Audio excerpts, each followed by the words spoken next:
გირჩის ბაბლი არის ერთადერთი პოლიტიკურად აქტიური ჯგუფი, სადაც თქვენ შეგიძლიათ სხვადასხვა პოზიცია დააფიქსიროთ, იდებატოთ. კაცი წესები გვაქვს სდილობის და ურთიერთპატივისცემის, მაგრამ იმის იქეთ ყველანაირი ხალხი ყავს.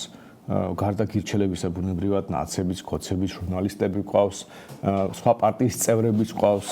ზოგჯერ სხვა ტროლებიც კი შემოვიალდებიან, მაგრამ თუ გაგვეპარენ და შემთხვევით შეძრნენ, გავაგდებთ ხოლმე, მაგრამ ტროლებიც კი ხვდებიან პერიოდულად მეტი არსეთი სივრცე არსებობს ქვეყანაში, სადაც განსხვავებული აზრის ადამიანებმა შეიძლება ილაპარაკონ. თავარი პოლიტიკური ამბავი Facebook-ზე მაინც ხდება ჩვენს Facebook ჯგუფში, რომელსაც ქვია გირჩის ბაბლი, ასეთ დასერჩავთ, შეგიძლიათ დაემატოთ და შემიძლიათ ამბავ თქვა, რომ ყველაზე აქტიური პოლიტიკური ჯგუფია ქართულ სივრცეში.